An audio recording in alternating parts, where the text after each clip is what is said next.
My shift at the hospital ended 3 hours early that Thursday.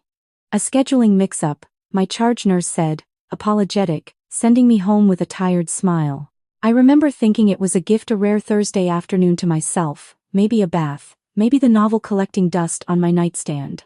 I remember pulling into our driveway in Kanata and noticing Daniel's car was already there, which was strange because he had a client meeting in the Byward Market until 6.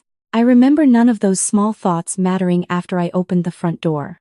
Daniel was in our bedroom, pulling clothes off hangers with the mechanical efficiency of someone who had already made every decision there was to make. He didn't hear me come in. For a few seconds, I just stood in the doorway watching him fold his good dress shirts into a suitcase I didn't recognize, a large black one that had never been in our closet before. He must have bought it specifically for this. "What are you doing?" He turned around slowly. No flinching, no guilt spreading across his face the way I'd always imagined it would in some hypothetical terrible moment. Just a kind of tired resignation, like I was a complication in a schedule he was trying to keep. "Claire." He said my name like a sigh. "I wasn't expecting you home." "Obviously." I stepped into the room. "What is happening right now?" He set a folded shirt into the suitcase and pressed his hands flat against it. Not looking at me. "I've been trying to figure out how to have this conversation for months.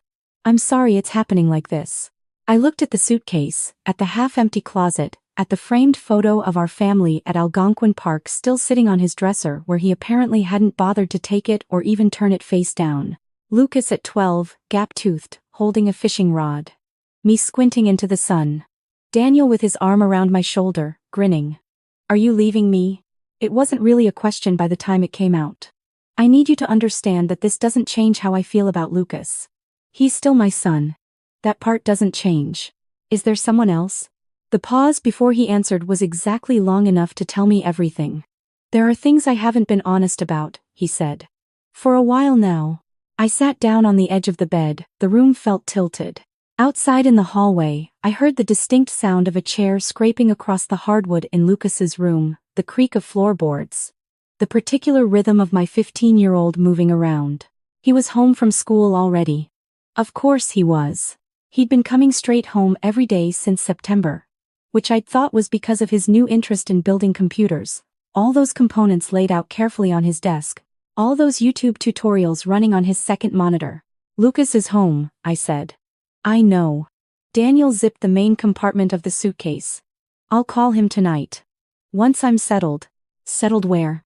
Another pause. "Calgary," he said. I went downstairs. I don't remember deciding to, I was just suddenly in the kitchen, and my hands were on my laptop before I understood what I was doing. Our joint account. Through TD. The checking, the savings we'd been building toward the kitchen renovation, Lucas's RESP that we'd been contributing to since he was 2 years old, the account that should have been sitting at just over $68,000. The page loaded. RESP, $0, Cheekwing, $312,47. Joint savings. $0. I refreshed the page. 3 times. The numbers were the same every time. I clicked into the transaction history with hands that felt like they belonged to someone else. Over the past 11 days, Daniel had made a series of transfers. Small ones first, then larger. Then the RESP in one clean withdrawal 4 days ago while I was working a double shift on the cardiac floor. Everything. He had taken everything. I called TD's fraud line and sat on hold for 14 minutes. As some TARC TDs, the representative I finally reached confirmed what I already knew. My husband had full legal access to all shared accounts. The transfers were authorized. There was nothing fraudulent about them from the bank's perspective. He'd simply taken our money. Mom. Lucas was standing in the kitchen doorway in his school hoodie, his backpack still on one shoulder. He was watching me with an expression I couldn't immediately place. Not the alarm of a teenager who just walked into something scary. Something more careful than that. More measured. "Dad's upstairs packing," I said, because I didn't know what else to say. "I know. He's leaving." "I know that too." I looked at my son, really looked at him. And something about the stillness in his face unsettled me in a way I couldn't name. "Lucas, honey, Mom." His voice was quiet. Not small, just quiet. Deliberate. "I need you to know that I've been handling something. Okay?" I need you to just trust me for a little while. What do you mean you've been handling something? He adjusted the strap of his backpack. I have to finish one more thing tonight. We'll talk properly after dinner. I promise. He looked toward the ceiling, toward the sounds of his father moving around upstairs. Don't tell him I said that. Then he went back upstairs, calm as anything, as though our family wasn't dismantling itself room by room. Daniel left at 4:47 p.m. He dragged that black suitcase through our front hall, past the coat rack where Lucas's hockey gear still hung, past the side table where we kept the mail and a little ceramic dish shaped like a maple leaf that Lucas had made in grade 4 and given to me for Mother's Day. Daniel didn't look at any of it. He paused at the door with his hand on the frame. I'll be in touch about logistics, he said. I stood in the middle of the kitchen holding my phone. 11 years, I said. Claire. 11 years and you're using the word logistics. He left. The door clicked shut behind him and I listened to his car back out of the driveway and I thought, with a clarity that surprised me. He bought a new suitcase. He planned this carefully enough to buy a suitcase I'd never seen before so I wouldn't notice him packing. Upstairs, the sound of Lucas typing continued. Fast and focused, the same rhythm I'd been half hearing for weeks without really registering it. I didn't sleep that night. I sat at the kitchen table with a cup of tea that went cold and my laptop open, trying to understand the full shape of what had been done to us. I called my sister in Mississauga. I called our family lawyer's after-hours line and left a message. I lay down on top of the covers at 2 in the morning and stared at the ceiling while Lucas's room stayed lit under the door until almost midnight. The next morning he came to breakfast at 7, same as always. Poured himself cereal, made his lunch, moved through the kitchen with that unnerving composure. I'd been watching him for signs of distress and finding almost none. No red eyes, no slumped shoulders. If anything, he seemed more focused than usual. Did you sleep? I asked. Enough. He sat down across from me. How are you doing? I'm not great, sweetheart. No. He ate a spoonful of cereal. I figured. I thought about Daniel saying he'd call Lucas once he was settled in Calgary. As if Calgary explained anything. As if it answered the question of what was there for him 8 provinces away. Did you know he was leaving? Lucas set his spoon down and looked at me directly. He has Daniel's eyes, which I've always loved and which in that moment made my chest ache in a way I wasn't prepared for. I knew something was wrong, he said carefully. I've known for about 2 months. 2 months. I found his second phone in November. In the glove box of his car. I was looking for the parking pass because he asked me to grab it and I found the phone. He paused. I didn't say anything right away because I wanted to understand what I was looking at before I upset you with something I wasn't sure about. I set my mug down very slowly. Lucas, what did you find? He looked at the table for a moment, then back up at me. A lot. Can I show you tonight? There's one more thing I need to confirm today, and then I can show you all of it. He left for school. I called my charge nurse and took a personal day. I sat in the kitchen for 3 hours trying not to think about what my 15-year-old son might have been doing alone in his room for 2 months while I worked night shifts and double shifts and thought the clicking of his keyboard was just his gaming hobby. That evening he came home, ate the pasta I'd made without tasting it, and then said quietly, "Okay. Come upstairs." His room looked the way it always had. Posters. The half-built PC on the side table. Books stacked in the particular order that made sense to him even if it made no sense to me. But his desk was covered in printed pages, organized in labeled folders, and when he opened his laptop I saw that what I'd assumed was a gaming interface was something else entirely. Dad has a common-law partner in Calgary, Lucas said, without preamble. Her name is Vanessa. They've been together for 3 years. She's 31. They have a daughter. She's 14 months old. I sat down on his bed. Her name is Isla. He turned the laptop so I could see it. Dad has been sending money to a joint account he opened with Vanessa through Scotiabank. I found the account number in an email thread he didn't log out of on the family iPad back in November. He wasn't careful about it. He used the same password he uses for everything, which is Lucas2008, by the way. He said it completely flatly. My birth year. I could not speak. The transfers started 3 years ago. Small amounts at first, a few hundred a month. They got bigger when Vanessa got pregnant. Lucas clicked to another folder. He's been taking from the RESP since June. He moved it in pieces so it wouldn't trigger an alert. The last transfer was last Tuesday. $68,000. 14 months of contributions from a second family I didn't know existed. There's more. He looked at me carefully, the way someone looks before they say something they know will cause pain. Mom. He used your employment records and your credit history to co-sign a mortgage application in Calgary. He forged your signature on the documents. The property closed in September. The words landed like something physical. He bought a house. In both your names legally, because of the forgery. Which means you're on the title of a property you didn't know existed and you're listed as a co-borrower on a $420,000 mortgage. Lucas's voice remained steady and I understood that he had been living with this knowledge for weeks, had processed it, had moved through the anger and the grief already so that he could sit here and tell me clearly. I have copies of everything. The mortgage documents, the forged signature pages, the Scotiabank transfers, the emails. All of it. I looked at my son. 15 years old, sitting at his desk in his school hoodie, calmly presenting me with a complete forensic record of my husband's systematic fraud. Lucas. How did you? YouTube tutorials mostly. And some Reddit forums about digital security. Once I had the email access, it wasn't that complicated, he really wasn't careful. He shrugged slightly, and in that gesture, he looked briefly like the boy he actually was. I set up monitoring on his account so I'd get a notification anytime certain keywords appeared. Vanessa, Calgary, mortgage, Isla. I wanted to make sure I had everything before I came to you. I didn't want to tell you half a story. I looked around his room with its familiar posters and its stacks of books and the half-built computer that had been his cover or maybe just his hobby running parallel to the other thing, and I felt the ground shifting under everything I thought I understood. Why didn't you tell me sooner? He was quiet for a moment. Because you were working 60-hour weeks and you were tired all the time and I thought. He stopped. Started again.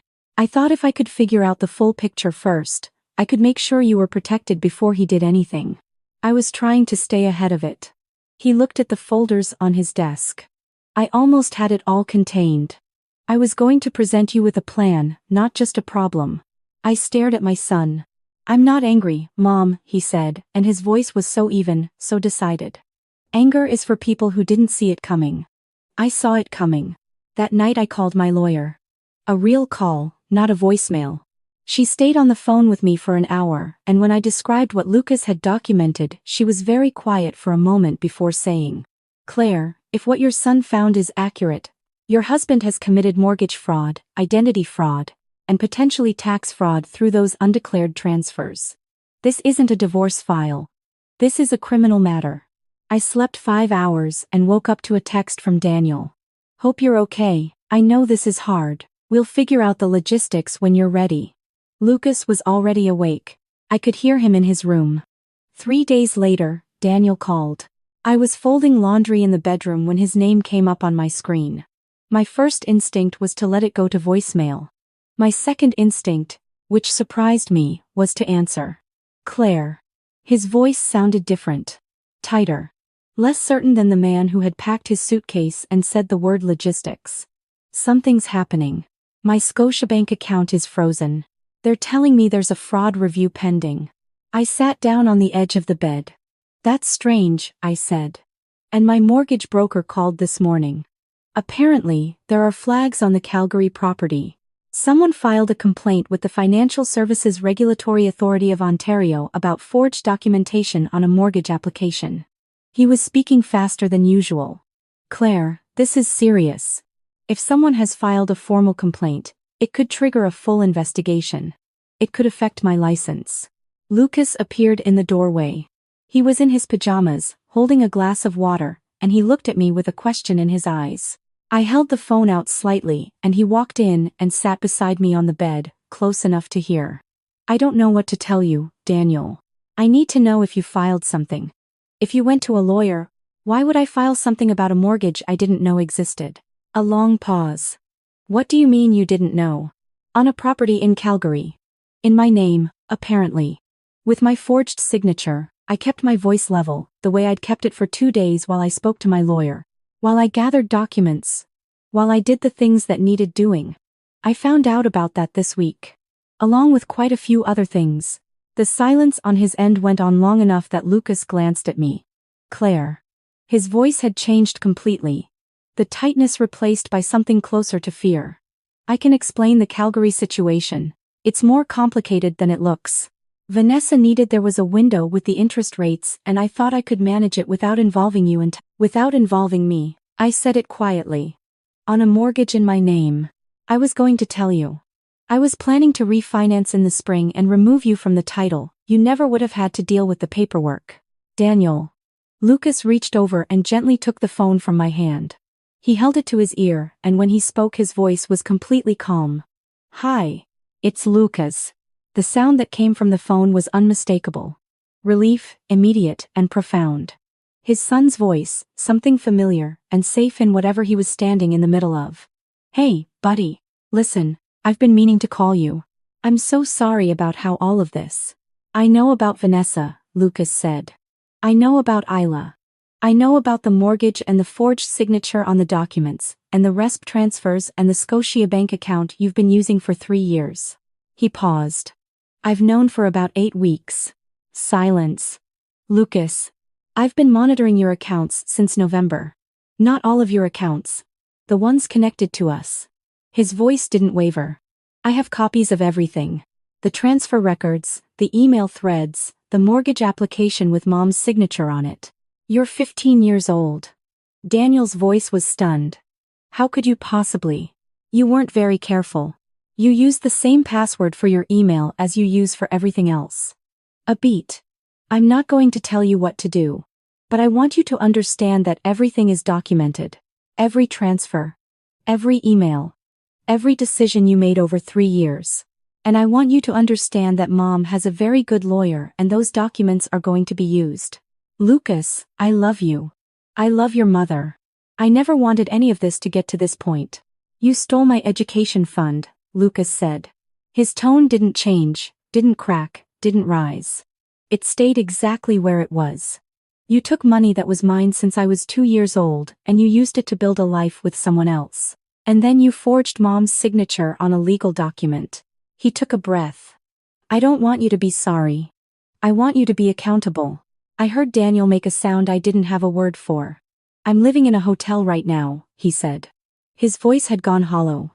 Vanessa's family is involved now, and its things aren't good there either. I made a lot of mistakes, Lucas, I know that.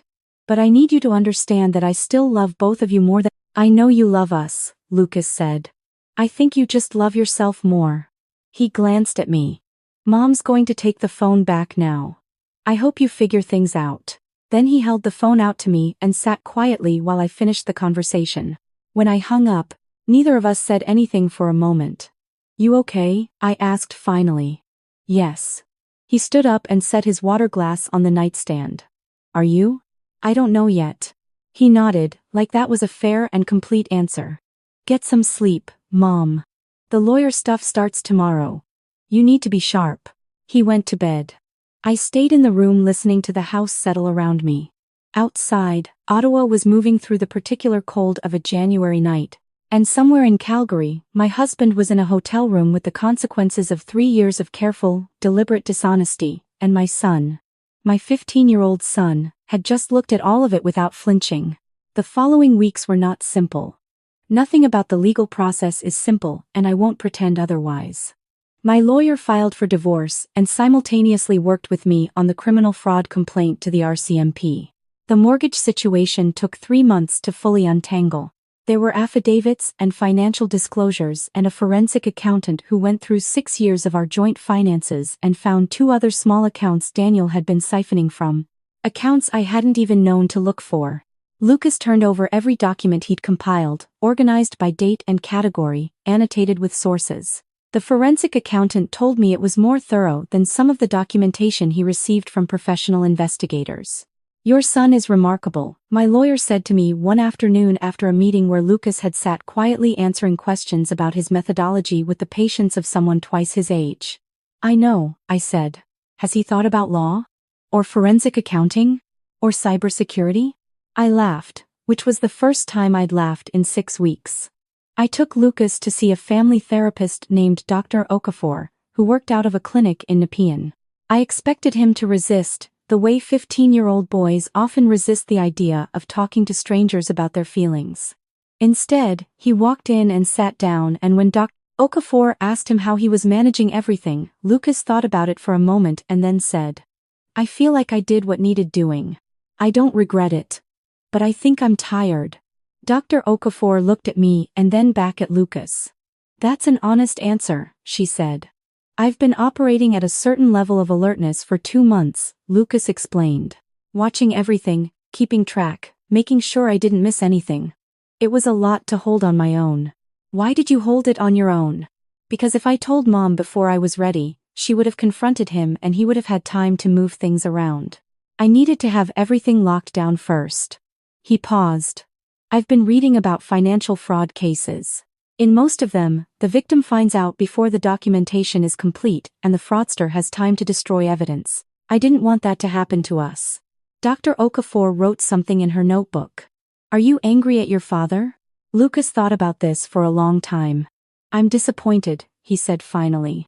"Anger feels like it assumes I expected better. But I watched him for 8 weeks and I learned a lot about who he actually is, not who I thought he was. I think I processed the anger during those 8 weeks." He looked at his hands. "Now I mostly just feel like I understand something I didn't understand before. About how people protect themselves. About how much you can know about someone and still be surprised by them." Dr. Okafor suggested they meet weekly for a while. Lucas agreed without complaint. He took it seriously, showed up on time, answered questions honestly.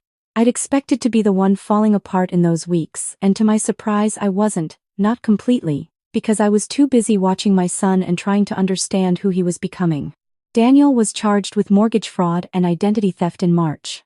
The process through the RCMP and eventually the courts took time, the way these things do, but the documentation Lucas had compiled made the investigation considerably less complicated than it might have been. His financial license was suspended pending the outcome of the proceedings. The day the charges were formally filed, I came home from the lawyer's office to find Lucas in the kitchen making dinner, which he had started doing most evenings in recent months. Chicken thighs. Roasted vegetables. The kind of practical meal that required attention but not drama. "It happened today," I said. "I know. I saw the court database update."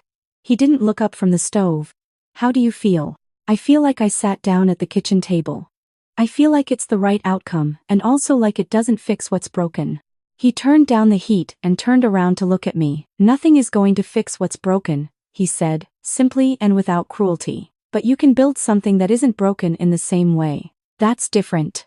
I looked at my son standing in my kitchen with a wooden spoon in his hand, 16 years old now, wearing a hoodie from a cybersecurity summer camp he'd applied to on his own, and been accepted to on the strength of a personal essay, that, when I read it, made me have to leave the room because I couldn't stop crying. The essay was about what he'd learned watching his father. Not about the betrayal specifically, but about the principles. About how financial vulnerability works. About how people who trust each other often leave themselves exposed in ways they don't understand. About the tools that exist to protect yourself and the fact that most families don't know how to use them. He'd applied to the camp because he wanted to learn more. He'd spent 4 weeks that summer learning from professionals what he'd previously been teaching himself through YouTube and Reddit forums. He came home with a certificate and 3 contacts he still emailed regularly, and the idea for a project he'd been working on since August. "Show me," I said one evening in September, knocking on his door. He opened the laptop. It was a guide, written clearly and practically, aimed at teenagers and young adults. How to recognize financial red flags in your household. How to secure shared accounts. What identity theft looks like before you realize it's happening. How to document things properly if you suspect something is wrong. What Canadian legal resources exist and how to access them. He'd organized it into sections and illustrated it with diagrams that made complex things visually simple. He'd had it reviewed by Dr. Okafor and by one of the contacts from the summer camp, a cybersecurity professional based in Vancouver. "Who's the audience for this?" I asked. "Anyone in a family who thinks something might be wrong but doesn't know what to look for or how to start." He scrolled through it. "There's a lot of information out there about corporate fraud or identity theft from strangers. There's not much for families dealing with someone they actually trust. A teacher at his school connected him with a parent volunteer group that asked him to present it at an evening session. 11 parents attended.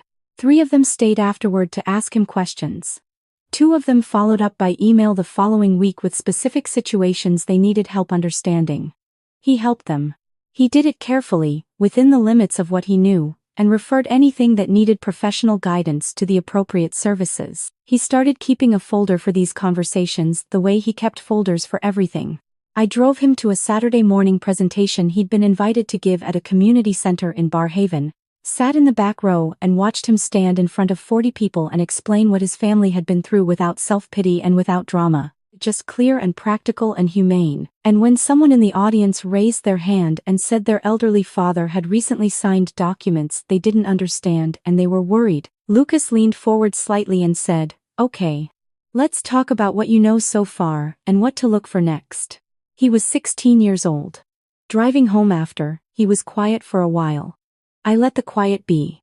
We passed a Tim Hortons, and on an impulse I pulled into the drive-thru, the way I used to do when he was small and we were out running errands together, and I got him a hot chocolate and myself a coffee, and we sat in the parking lot for a few minutes.